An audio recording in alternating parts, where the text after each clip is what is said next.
Today I'm going to be talking to you about that program proposal for a developmental counselling program for clusters of gifted students at our school.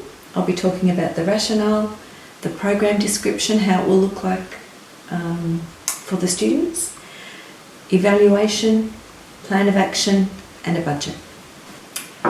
Okay, I've been studying programming for gifted students and we are doing lots of great things with gifted students. We're doing many aspects of a quality program for gifted and talented students. We're identifying them well, we're clustering them in classes, teachers are planning and delivering differentiated teaching and learning opportunities. Mentoring opportunities are presented within the IB framework, all aspects of a very effective program for gifted students. But developmental counselling of gifted students is not currently part of the suite of options that we have for gifted students. With all of our students, we do have access to school counsellors, which is fantastic, but that is more of a reactionary way of helping them. When we see a need, we refer and then they receive some help. This sort of a developmental counselling program would be more of a preventative way of looking at students' needs and skilling them up so the need for reactive counselling would be hopefully lessened, or we would look into that.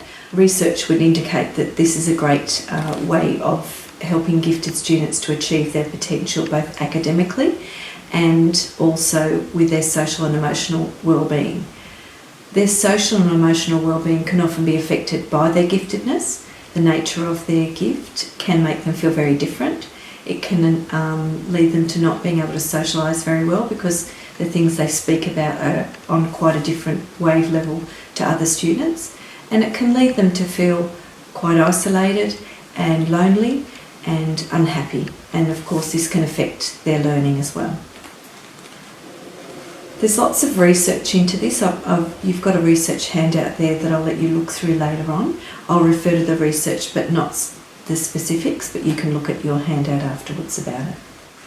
In designing the developmental counselling program that I'm proposing, there's a lot of research into developmental counselling programs in general. In the US, there's a lot of school boards that have developmental counselling models for all students, which would be a very expensive way of having all the students in school taught or instructed by a counsellor. So I don't think that's an affordable method to be proposing, nor necessary. Other research would indicate that teachers or counsellors that have a really good understanding about the nature of gifted students and their special needs in regard to social and emotional well-being can cater for those. It doesn't have to be a counsellor offering the program, and that's why I've designed it so that a teacher would be presenting it.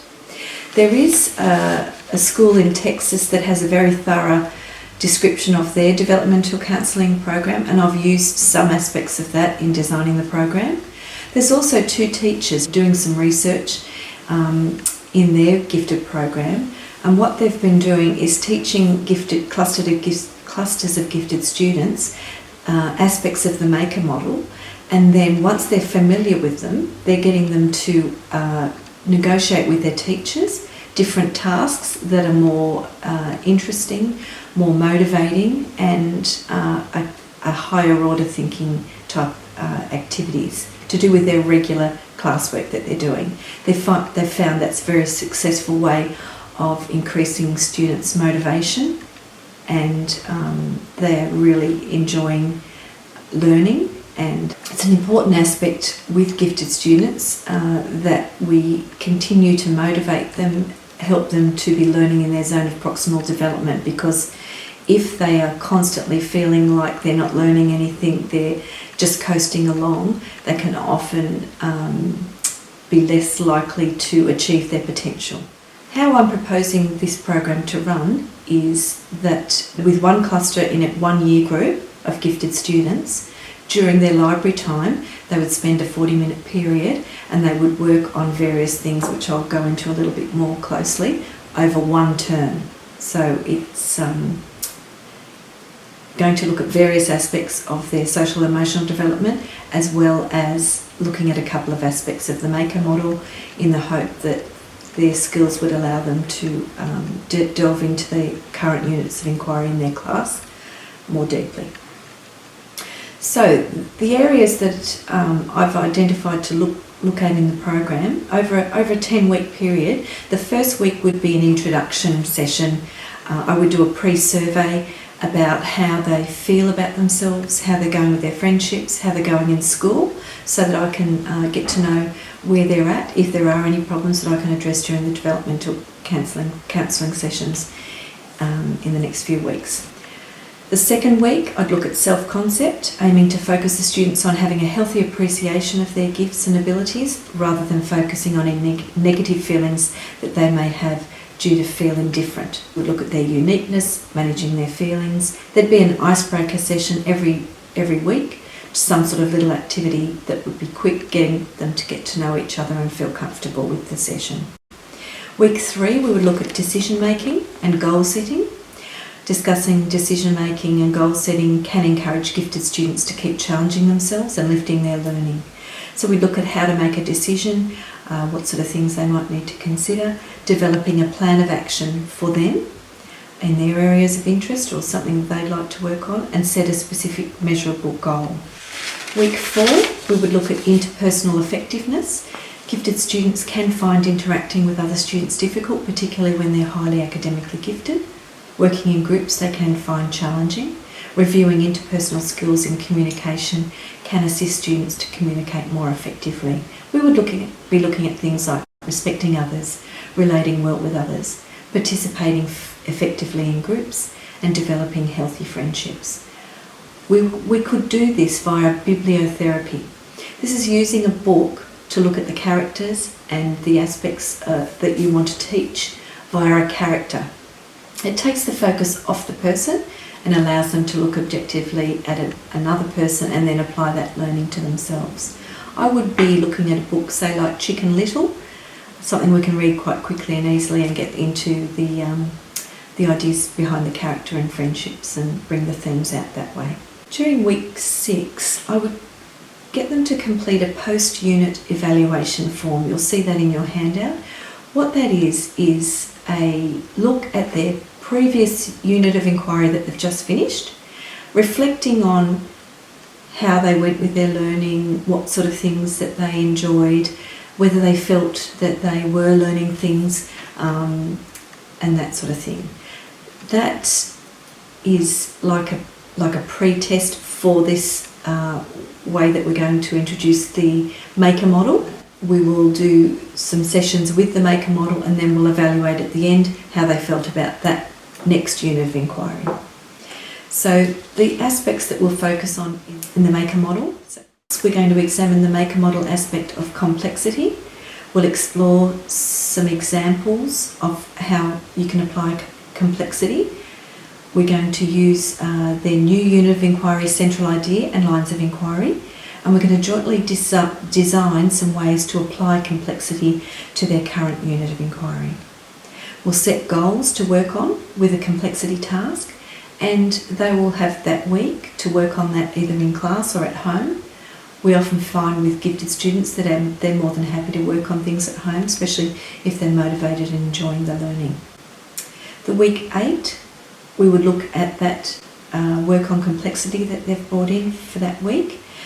Then we would also focus on a new aspect of the Maker model called organisation.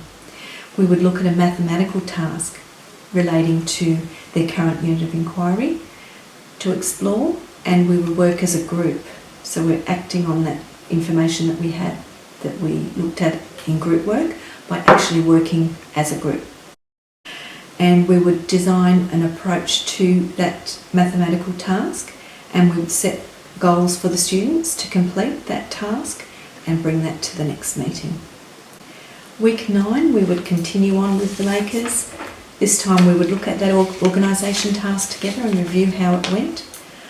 And then we would look at the last one that we'll look at, which is study of people, another aspect of the Maker model.